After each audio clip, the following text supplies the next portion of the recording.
So Saudi Arabia is becoming one of the most talked about real estate markets in the world, not just regionally, but globally. So today I'm joined by our partner in Saudi, Alan Mardini from Alta Real Estate Advisory. And we thought we'd just talk about the new regulations that are coming through, what that means for the international investor market, and how we can obviously help our clients. Absolutely. So thank you for joining us in Dubai, flown over from Jeddah yesterday. Yes. So how is it in Saudi at the moment, Alan, with the announcements of the new regulations for the real estate investment market? Yeah, absolutely. Pleasure to be here. Thank you so much. The question comes to mind, why Saudi and why now? I think Saudi is no longer a future narrative. I think right now, we're seeing real action, and we're seeing a big change happening in the market across multiple cities. For international investors, this is a country that is one of the few countries left that has scale, absolute opportunity to scale and have great returns in a market that is still growing. So, for local investment and for international investment, I think there's opportunities that don't exist anywhere across the world. So in the past, where Saudi was a thought and opportunity in the future, and now we finally arrived at that opportunity. Yeah. And I was just going to say, actually, because I've been going to Saudi for many years now, since I moved to the region, and I've seen a lot of changes. Absolutely. And you're obviously based there. Yeah. So what do you think are the most exciting sort of the evolution of Saudi going forward? Because it's already changed so much over the last decade. Absolutely. What do you think is going to be exciting for the next phase of Saudi? Yeah, I think, in a foundational way, what has been impressive is the investment in infrastructure, regulation. So where in the past you may have seen that some parts of Saudi have been different across compared to other parts of the world. Now we're seeing many parts of Saudi being either similar or even exceeding different parts of the world. So the infrastructure, the regulation, the investment that is happening in the country is one of the best changes that are happening right now. Obviously, given the new foreign ownership laws that have been announced, that just created even more excitement and more opportunity within the country, and they have multiple visions, not just 2030, but the future is really exciting for all parts of Saudi Arabia. I mean, one of the things that I love the most when I come over to visit is that kind of diversity of the regions, whether it's Riyadh to Jeddah or, now with everything that's happening with the Red Sea. Absolutely. But for anyone sort of listening and watching that might not be as aware of those kind of different areas, can you talk us through a little bit about, the differences between them? Yeah, absolutely. I mean, you have Riyadh, that is the capital. It'll always be, a place where headquarters are going to be. Businesses look to have their headquarters there. It's a developing city. You can compare it to the likes of Dubai and New York, as it stands currently, and the infrastructure investment there has been just unreal. But it's more of a desert, drier area, right? You go across to the west side in Jeddah. Jeddah is a completely different market. Yeah. Different people, different atmosphere, different environment completely. And the investment there is a little bit different. It's closer to Mecca and Medina, and has a cultural and religious history that I think a lot of people enjoy even across the world. And then you have places like Al-Ula, Neom, Red Sea. Those are, comparable to things like the Maldives, anywhere in Europe and in Asia. So you have, I think, a melting pot of, everyone and different things all around the world that are happening all in one country. In one parts of Saudi, it's snowing. The other parts are just crazy hot and you're on the beach. So you have the full diversity there within one country. And it's just a quick trip away. Yeah, and I love it. And I love visiting each of those areas, and also just the people are so friendly. Whenever I've been in Saudi, I just I love it when I'm over there. And I shouldn't say I have a favourite, but I do love Jeddah, which is good because that's where you're based. So I'm biased that as well. Yeah. But like you said, with the Red Sea, we did some consultancy up there back in 2017, 2018, and they flew us down the coastline because Yeah. there was nothing there at the time, and they flew us down the coastline.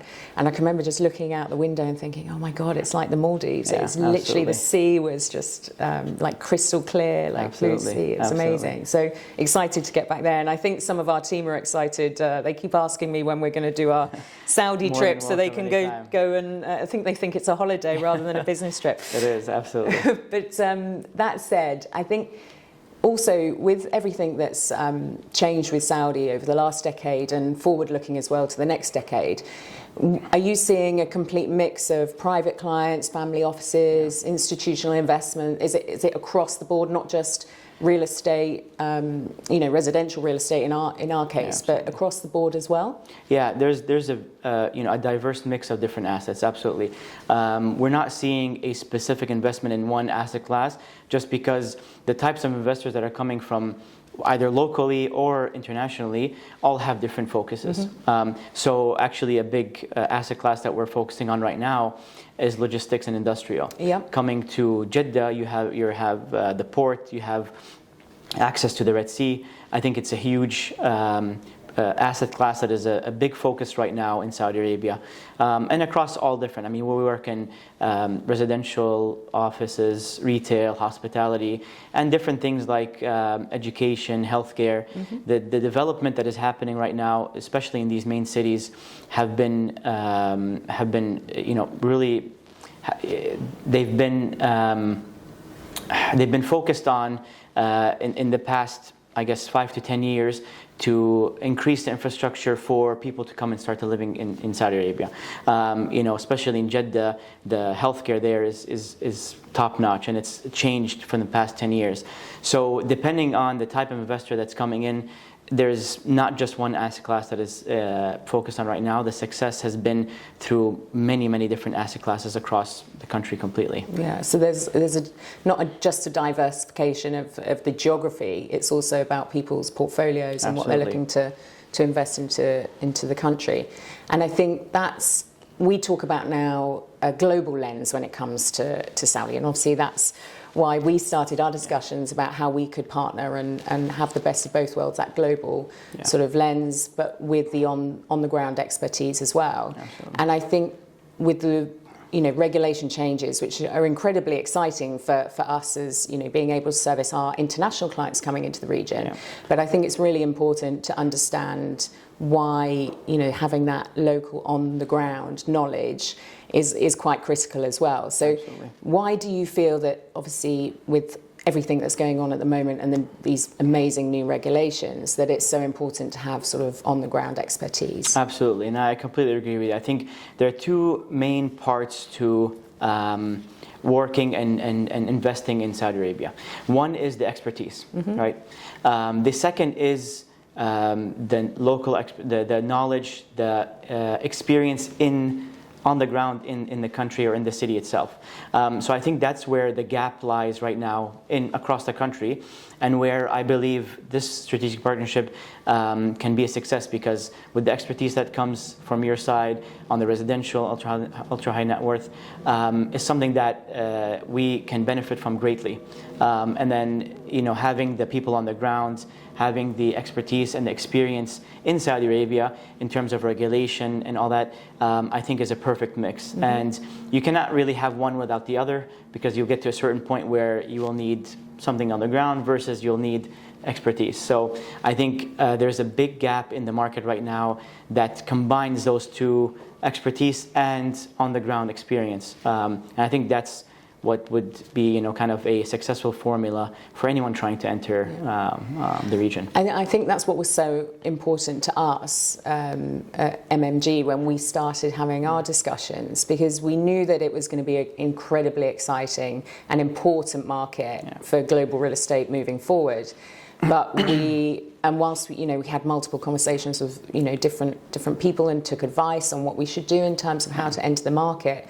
But when we first started our discussions, I just knew that it was so important to have a really sort of trusted partner on the ground, that we knew that once we start, promoting different developments to our clients and investment opportunities, and not just in actually the beauty of our partnership is it doesn't just have to be in residential real estate, because your capabilities, as you said earlier, span across multiple disciplines. Absolutely. So if we do have clients looking to invest in other sectors, then your expertise and your team can also service that. So I think it was really important to us to have that kind of trust that we knew we could work with like-minded individuals on the ground, but also to have that expertise and that we can rely on when we're trying to service our clients, that we work together in partnership, and hopefully we'll be very busy over the next decade. Absolutely. So very much looking forward to that. Is there anything else, Alan, that you think is important for people to understand initially in terms of the new real estate regulations? I mean, I think we're based in Dubai at the moment. Obviously, you're here in our downtown office. Thank you for flying in. Absolutely. Next time I'll come to Jeddah again. Pleasure. But I think, we have obviously RERA here. We have, quite a robust process and procedures in terms of real estate investment. So how is that working at the moment with the new regulations in Saudi? Yeah, I think, it's still somewhat unclear, but there's been quite a few announcements, quite a few announcements that have been shedding light into this, the most exciting new regulation with the foreign ownership and foreign investment. I think there's a few things that we need to be careful about in terms of money coming in from outside versus expats investing locally that are living in the country. But something to think about, that Saudi is a completely different market that doesn't exist really anywhere else in the world. It's very unique. It's very different, and it's a lot of it is currently untapped. So when you look at a market like Saudi, especially different cities, I mean, within Saudi you have Jeddah and Riyadh and Mecca and Medina, all have their own regulations, their own market, their own way of doing business. And so if you don't have that expertise that knows how to deal with every city on its own and the development that happens there, you can get lost quite quickly. So I think looking at it from an outside lens, the expertise on the ground is very important. And as things start to get more refined and more clear, would definitely love to shed more light on how this affects people not just living in Saudi but investing from outside as well. I think what's really interesting is we already have a lot of clients that are itching to hear more about the market and invest in the market, which is great. And we're very keen, obviously, to be able to share more information with them. But what we're telling them at the moment, and what I love, is that both the Saudi government and the way that we approach things as well is it's very considered, and it's almost like a multi-phased approach. So, with the announcements now, like you say, about the expats that live within Saudi, they can purchase real estate.